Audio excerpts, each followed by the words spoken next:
Dr.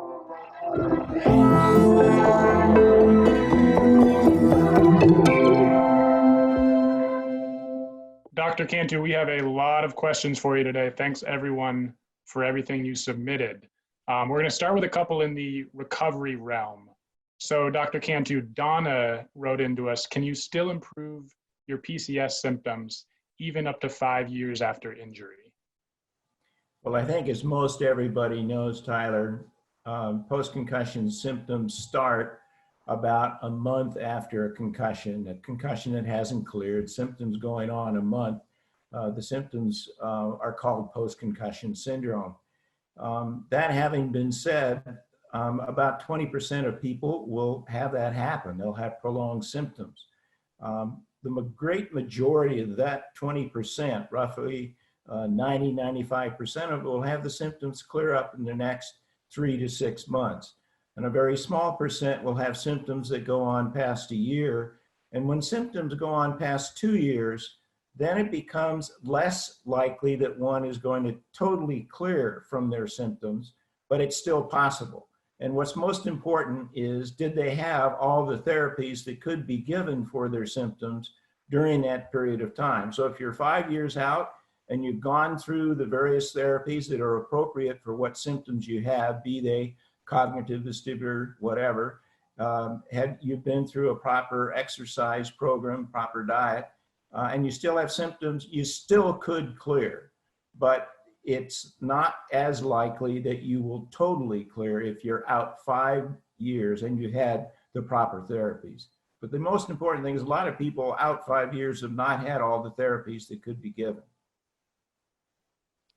Lisa wrote in, Dr. Cantu, we hear the phrase new normal a lot. She wrote in, for long-term PCS patients, is it normal to feel like a different person? I can't enjoy things I used to. Should I accept this as a new normal? Well, I think this kind of doubles back on that first one. I wouldn't accept it, except insofar as you might be living with some symptoms you didn't have before or some limitations that you had before. And you might be one of the very small percentage, 1 or 2% of individuals that are going to permanently have to have some concessions that way.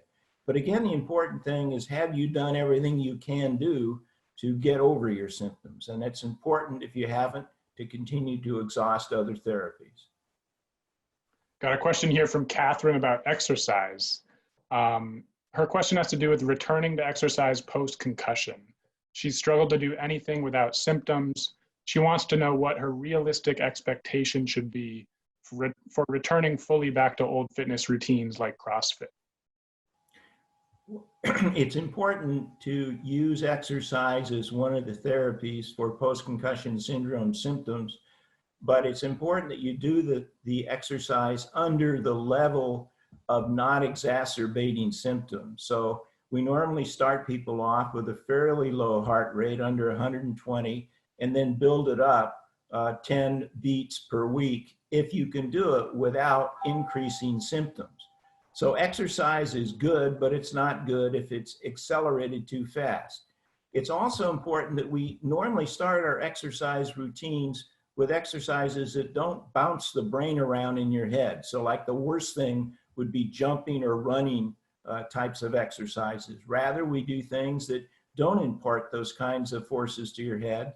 So things like working on an ellipse machine or working on a stationary cycle or working on an inclined treadmill would be far better than trying to run or jog or jump. Got a question here about neuroendocrine. So how often does pituitary damage get overlooked and misdiagnosed as a mental health condition? And then at what point should you have neuroendocrine testing? That's a very good question. Neuroendocrine abnormalities, and we're mostly talking about pituitary gland injury that happened at the same time of the head injury. The more major the head injury is, in other words, a head injury with a hematoma with days or weeks of coma is much more likely to have pituitary injury than a concussion. But it can happen in a concussion.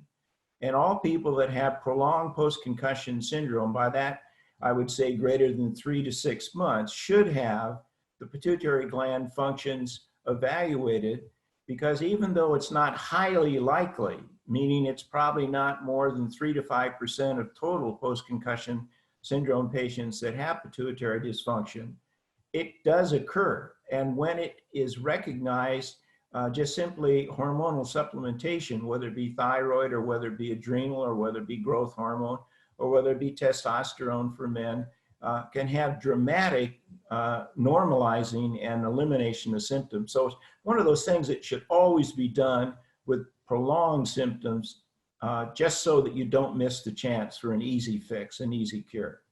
Yeah, and if you're thinking about doing that, Dr. Cantu, what kind of doctor should you see? Is that a primary care physician, or do you see an endocrinologist?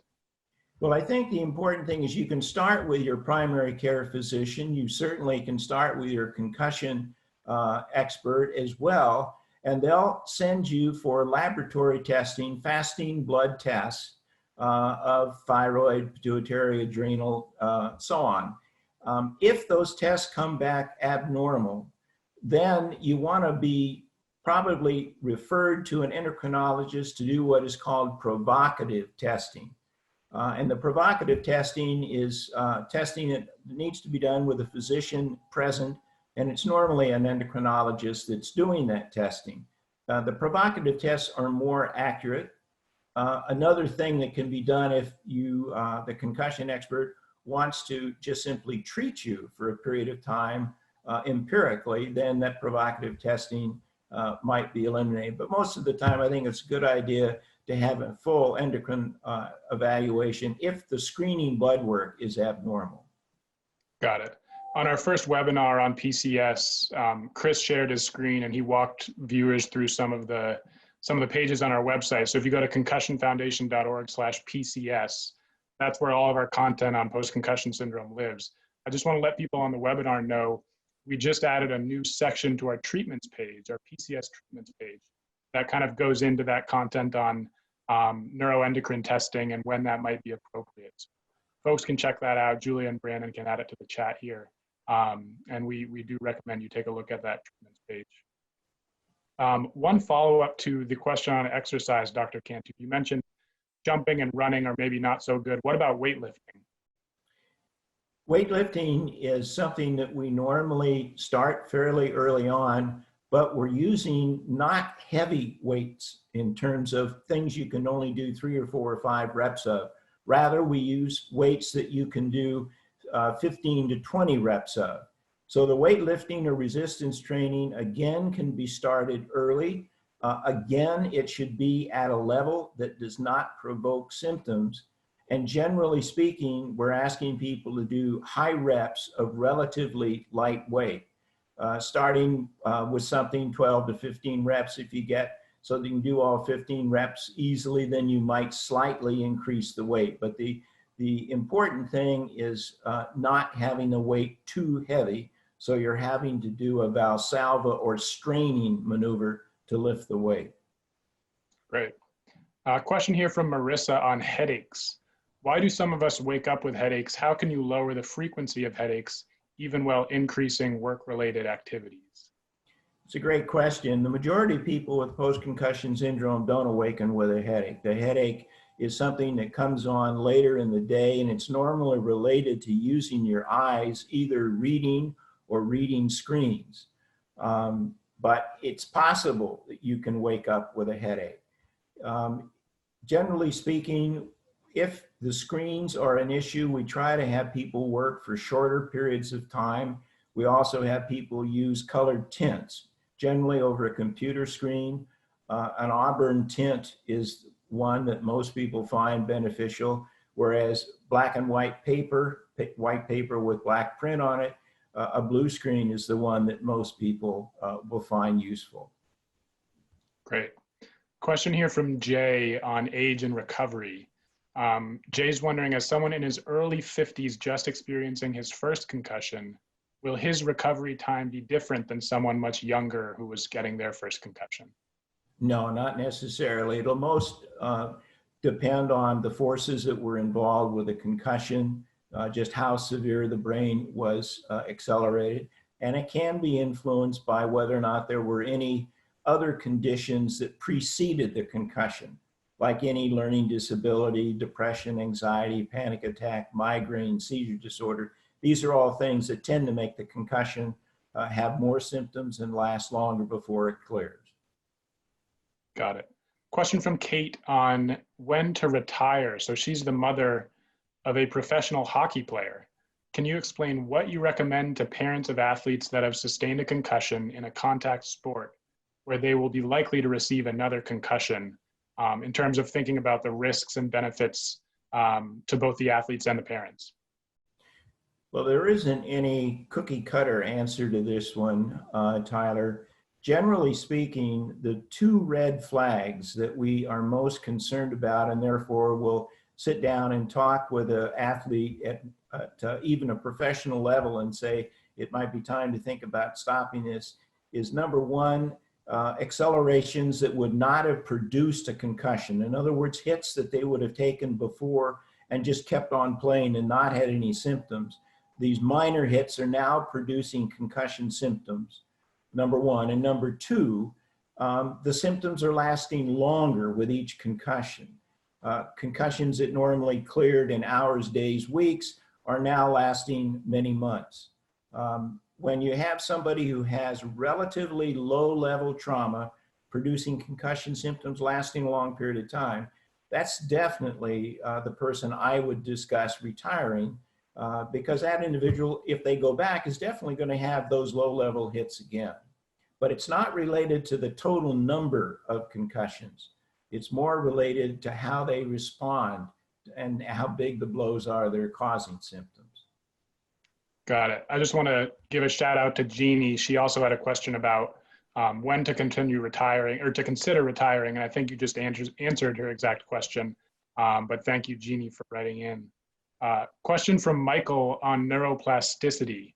What's the best way to stimulate neuroplasticity? He says his son is 6 years out from injury and has no stamina to focus on schoolwork. He'll start and then fall into a fog. Well, first of all, if the issues are predominantly cognitive therapy should be part of the assessment.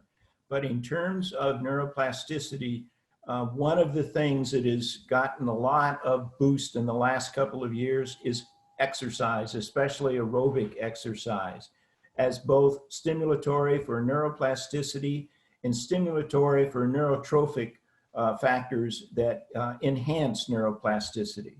So an exercise regimen should be part of one's recovery. Again, it's an exercise regimen that is at a level that is not provoking symptoms getting worse. Great. Question here on suicide. Person writes in, my son died by suicide shortly after his concussion. What is the connection there? Is it possible the hit to his head made him lose his memory and he didn't know what he was doing? Well, this is a huge issue that certainly not all the answers are in on. After concussion injuries, as well as more severe head trauma injuries, suicide is heightened. Just as suicide is heightened in individuals with chronic traumatic encephalopathy, which is related to not concussion so much as it's related to repetitive head injury and a lot of it over a long period of time. How much of this is because somebody's life has been kind of altered dramatically? They can't do the athletic things they want to do. They can't be with their peers. They may not be able to be in school. Their whole support structure is kind of turned upside down. How much of that is the stress of that, and how much of that is due to traumatic brain injury itself? It is not well known at this time, but there's no question that suicide is heightened in individuals who have had head injury, including concussion. We've got a couple of questions coming in the Q&A. Thanks everyone for your questions live here. Couple questions, Dr. Cantu, about ADHD. Can you develop it post-concussion, and does having it before a concussion potentially prolong your recovery? Those are great questions. ADHD, ADD, any learning disability, any cognitive impairment, those are things that we always inquire about and want to know whether one has had prior to a concussion, because if they have had them prior to the concussion, then almost certainly they're going to have those symptoms at a heightened level after their concussion. And they're also going to be at risk, not everyone, but as a group, they're going to be at risk for a slower recovery. Now, if you've never had it diagnosed prior to the concussion, this is where it gets a bit tricky. That doesn't really mean that one didn't have necessarily AD or ADHD prior to concussion. It just means it wasn't diagnosed. There's no question that after a concussion, the cognitive symptoms can mimic ADD and ADHD, and we look for them, and that's on our symptom checklist. I think there are two groups of people that fit into that. Probably the overwhelming majority are people that didn't have ADHD prior to the concussion. But some of them are going to be individuals that it flew under the radar. It was minor enough that it was never worked up or never picked up. And now with a concussion, it's been aggravated, and now it's quite blatant. One follow-up question on the suicide issue, Dr. Cantu. This one's from Shannon Stanky, one of our family advisory board members. Hi, Shannon. She's wondering, what has a bigger impact on behavioral, emotional, suicidality type symptoms? CTE, PCS, or concussion, or is this one of those things that we don't yet know? I think it's one of those things that we honestly don't yet know. Suicidality is one of those issues, again, a little bit like the ADD, ADHD thing that we talked about. Some individuals can actually have had some issues with depression that was severe enough to be obviously recognized. And other individuals may have had some depressive issues that kind of flew under the radar, especially when there are family history of depression in immediate family, father, mother, or siblings. Those individuals who have that then have a head injury, and now these things are heightened, and suicidality would be heightened as well. Thank you. I have a couple questions here on sleep. One is from Cindy. What are some interventions for chronic sleep disturbances due to PCS?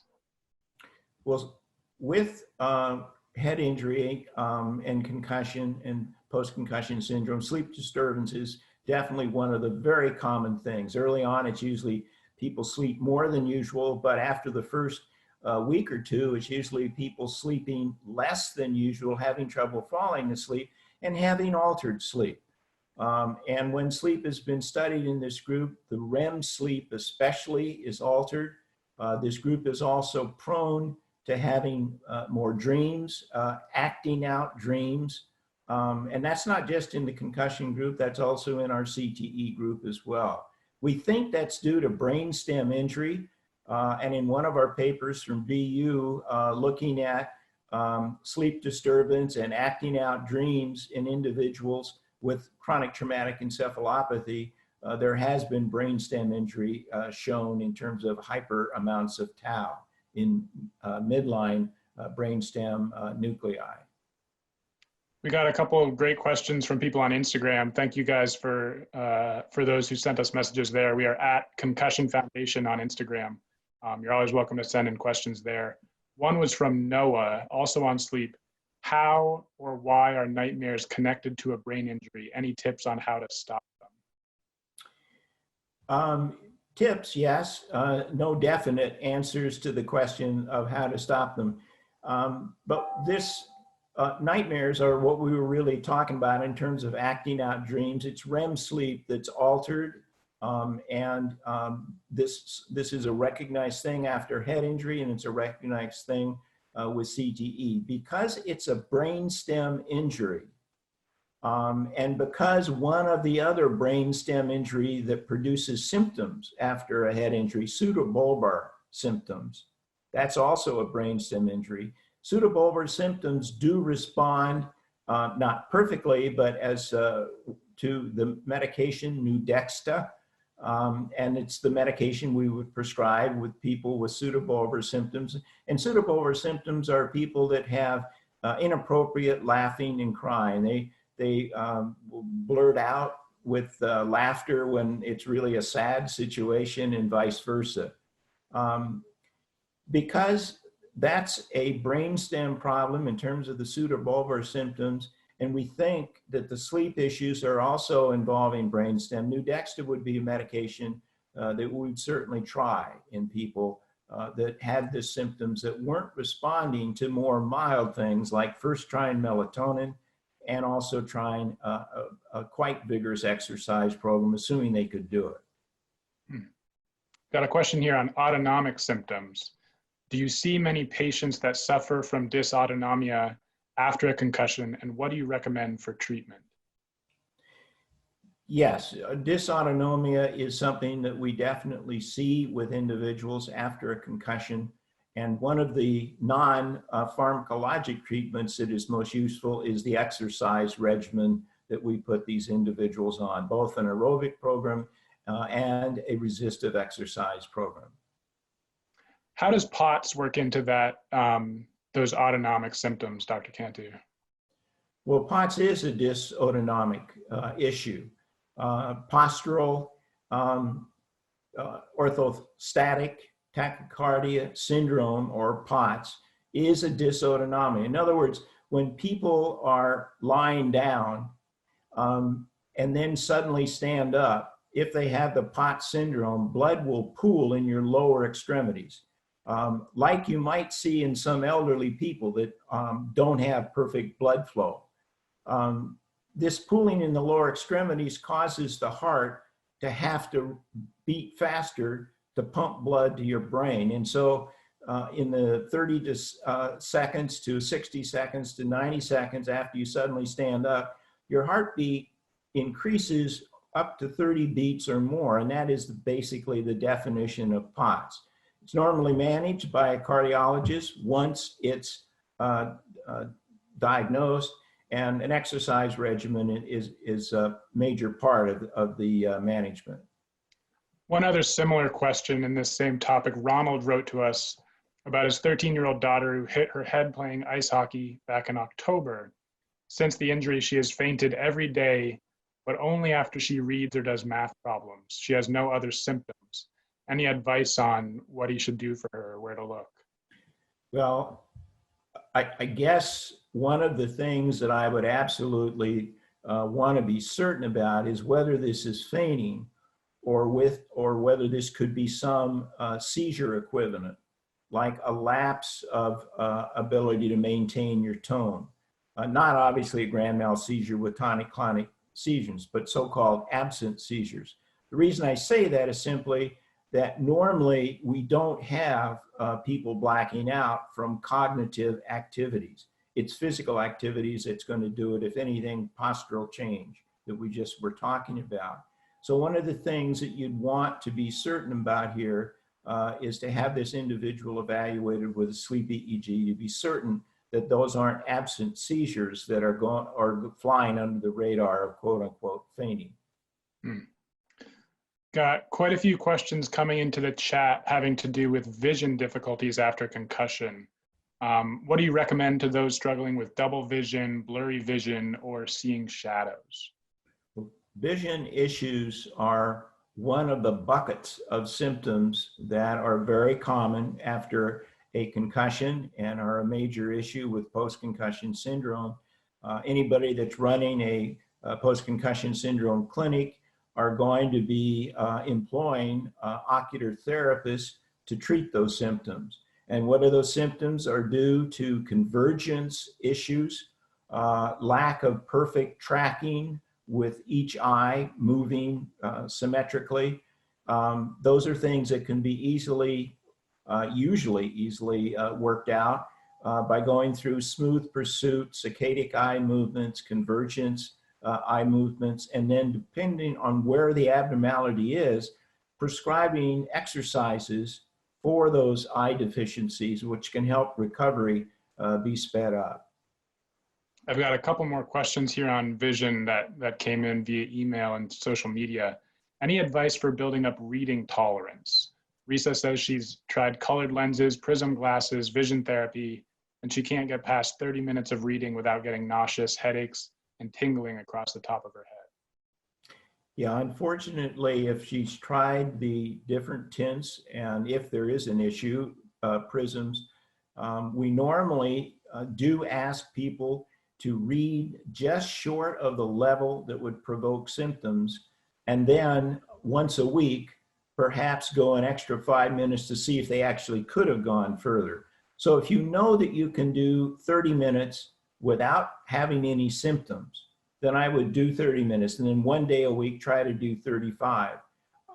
The increments by which you increase need to be small enough that you don't make you never get to producing symptoms while you're doing the increased amount of time. Letitia asks, what are the recommended settings for cell phone screens to prevent the triggering of a migraine? Warm or cool colors or brightness levels? Generally speaking, brightness levels down. The dimmer the screen, the less likely the issue is to create those issues. Great. Iona asks, what are some strategies for creating a new career path if skill sets and interests change after experiencing PCS? Well, I guess it depends on what the symptoms are that you're continuing to try to live with and function with and get over with appropriate therapies. Number one, and number two, what you are most interested in, and number three, where your natural abilities lie. But very definitely, we've had so many people through the years that have gone through difficult post-concussion syndrome symptoms, come out of it at the other end, and actually some of them have gone into medicine. Many of them have gone into not just becoming a doctor, but becoming a therapist or one of the other medical fields, and have compassion and empathy that probably they would not have otherwise had they not gone through what they went through. So very definitely people that have had difficult issues, if they have any interest in the medical profession, I would strongly advise them to think seriously about it. That's great. One other thing I'll say for Iona, if you have Instagram, make sure you're following us at Concussion Foundation. We have some content planned over the next few weeks that's going to address that exact thing. We'll talk to some folks who did have a switch in their career path, including one from CLF. So follow us there, and we'll have some more discussions about career paths and changing due to PCS. How do you know when to push yourself and how hard? This person says they're stuck at 70% progress. Well, you want to push yourself maybe one day a week, or maybe every 3 or 4 days, to go a little beyond where you are kind of at without provoking symptoms.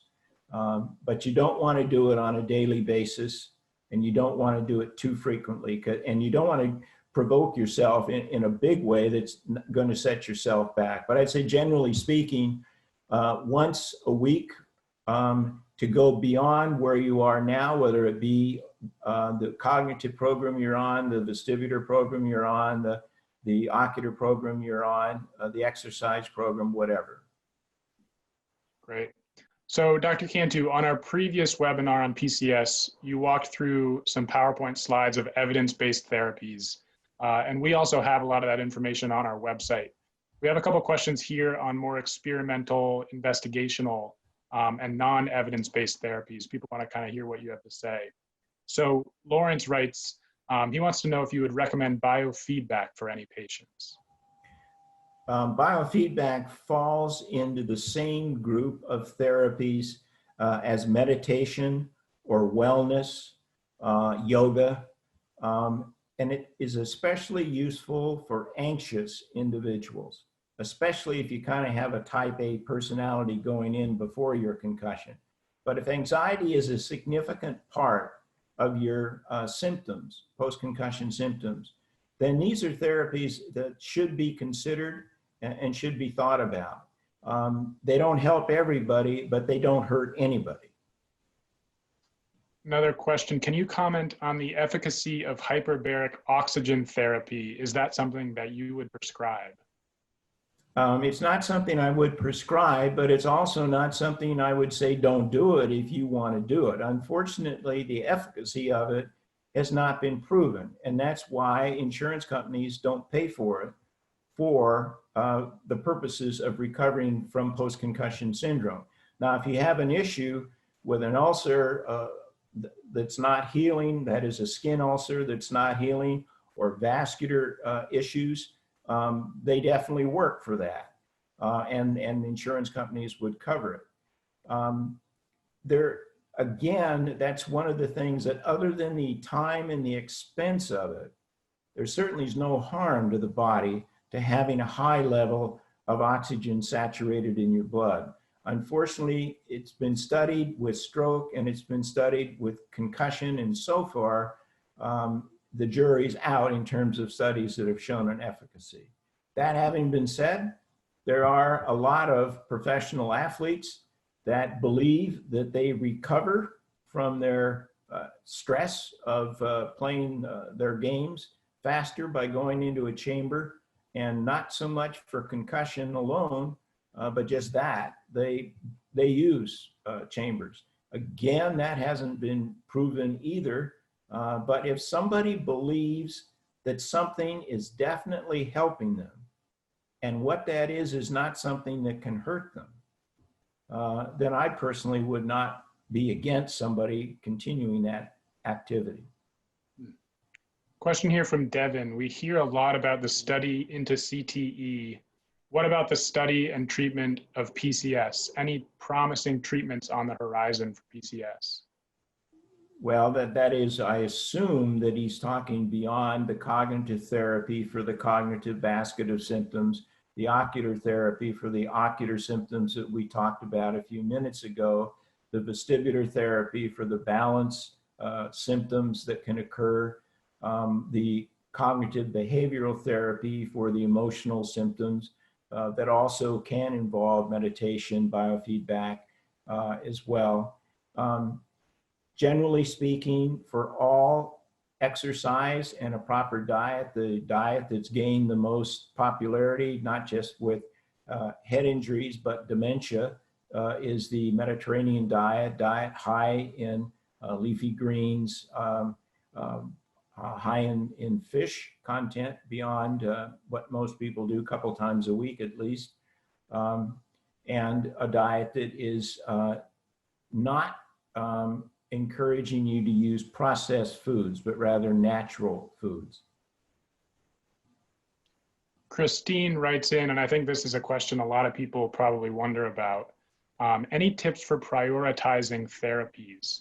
She says, when you're in PT, OT, speech, vision, cognitive, massage therapy, it can get overwhelming. How do you maximize benefit of each, also while pacing? That's a great question.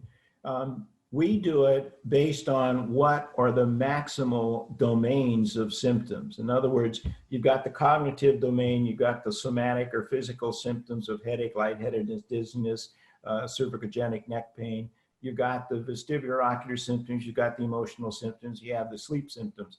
Fortunately, not everybody has all of those domains, but more often than not, more than one domain will be present. We currently don't recommend doing more than 2 therapies at any one time. Doing the ones that are most symptomatic to the individual is what we would do, unless the symptoms are just overwhelming, and then we do only 1 therapy at a time. Once that therapy has been carried out and hopefully symptoms greatly reduced in that domain of symptoms, say cognitive, then we'll go on to another therapy. But if you try to do more than 2 therapies at the same time, usually it is overwhelming to the patient and exacerbates symptoms and can actually set them back. So we would never be doing 4 or 5 therapies at the same time. Got a couple coronavirus and COVID-19 related questions here, Dr. Cantu. Katie asks, much of the unknown with COVID-19 and the isolation is causing mental health issues similar to what is seen with PCS. Do you have any thoughts as to how patients can tease out if the symptoms they're feeling are due to this new trauma or to PCS? Do you have any self-care suggestions to help patients navigate this newly complicated normal? Yeah, generally speaking, I think the important thing is that if you have post-concussion syndrome and then you get the virus on top of it, the stress to your body and the stress to you having the virus can make the PCS symptoms worse. But if you are not with post-concussion syndrome symptoms, and then they are present suddenly. They're not from post-concussion. They're not from PCS, most probably. It's something else. And then I would wonder about other issues. But normally with the virus, cerebral symptoms and post-concussion syndrome symptoms are not the major issue. Question here from Devora. She's a high school nurse at a high school in San Francisco. They've been sheltered in place for about 4 weeks, but she just found out about a student who suffered a new concussion. Do you think many pediatricians and primary care physicians are being advised to do telehealth concussion assessment and diagnosis? Any guidelines here? Well, I think right now some pediatricians are still seeing some patients in a very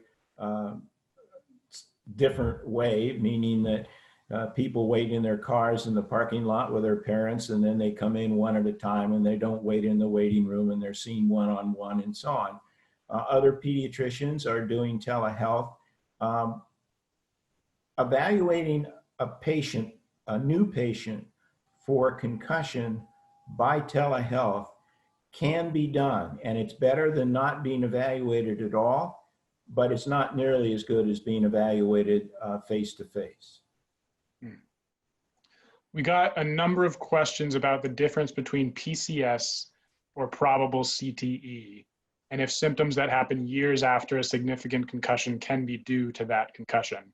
So we did cover this in the last webinar, but Dr. Cantu, can you give a short answer on differences between PCS and CTE, but also elaborate on the scenario in which someone with a single concussion has new symptoms like headache or cognitive issues or vision problems a couple of years after that injury?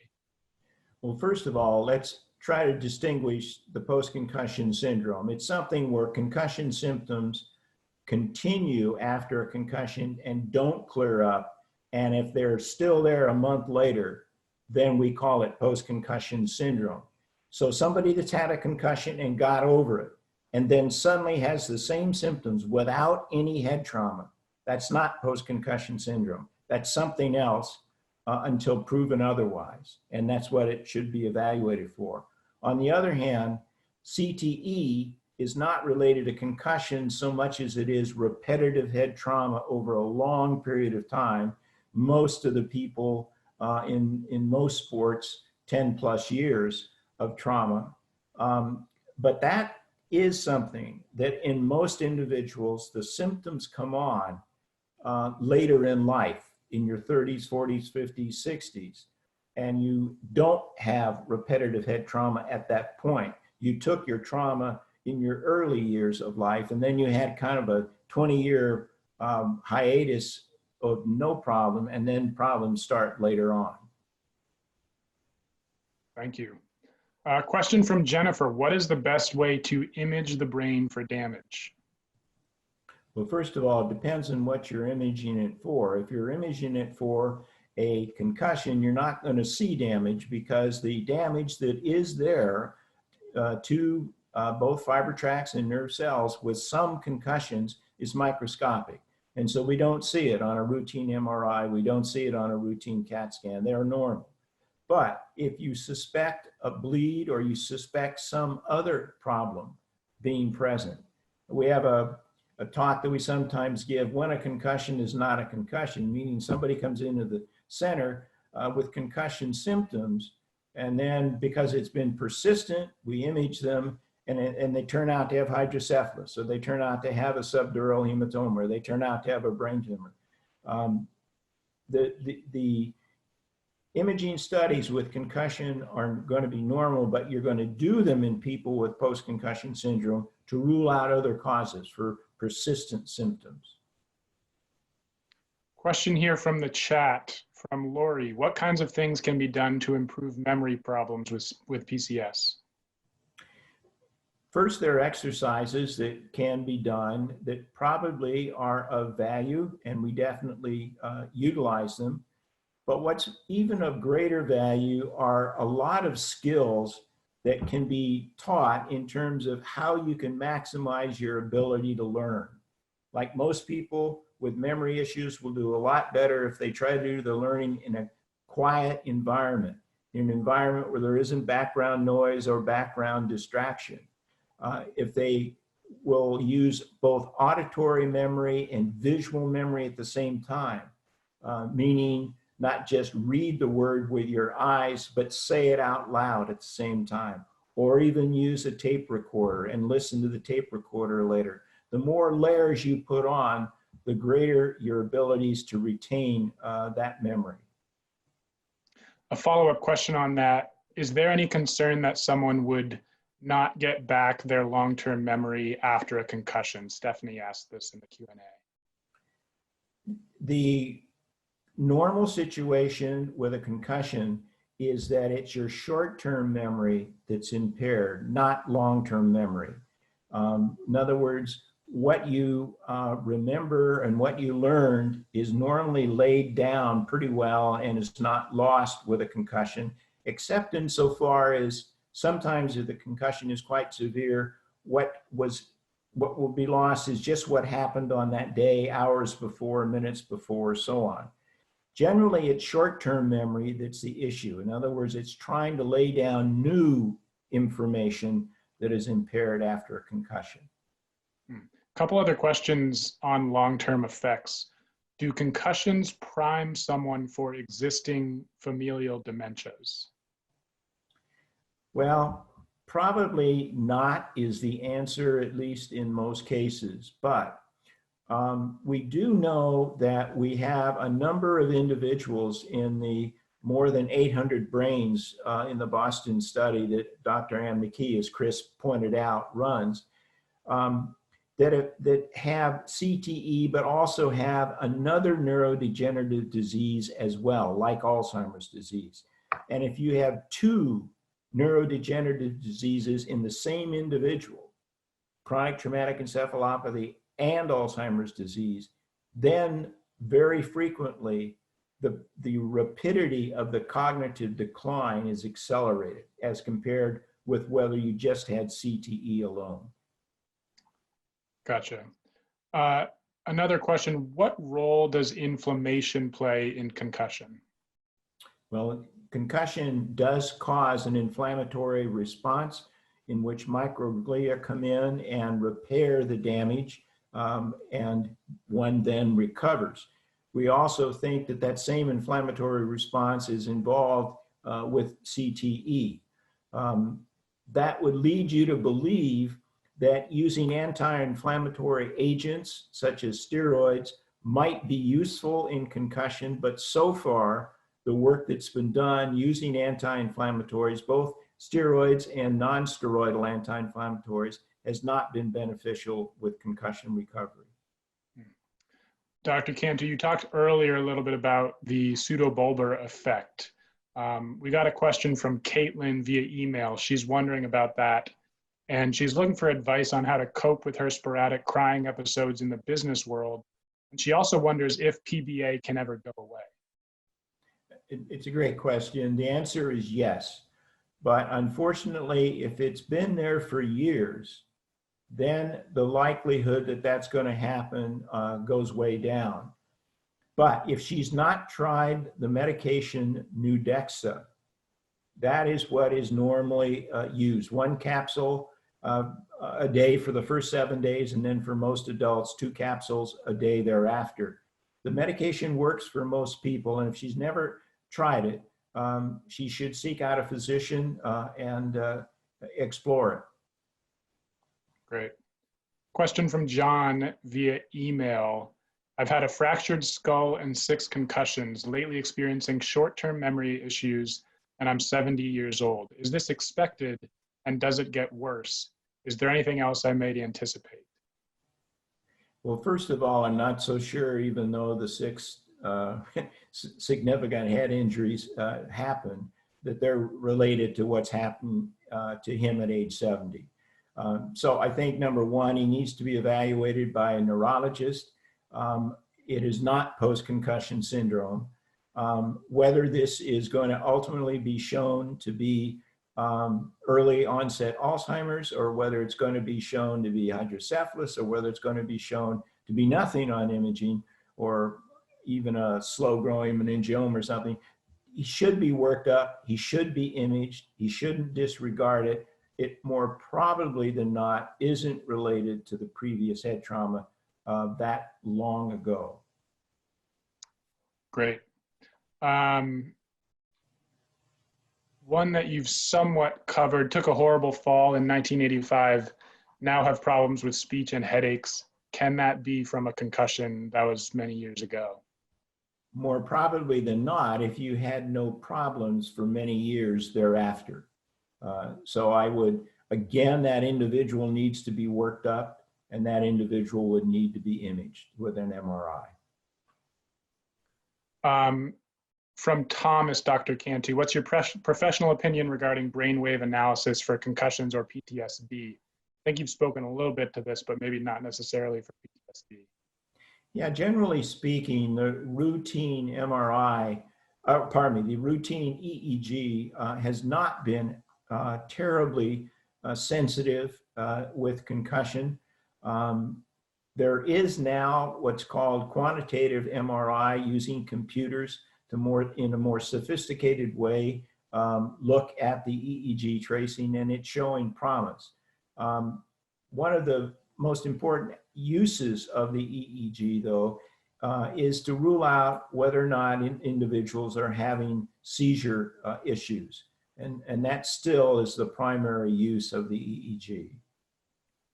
Question from Lauren in the Q&A. Any thoughts on supplements to improve mental or cognitive energy?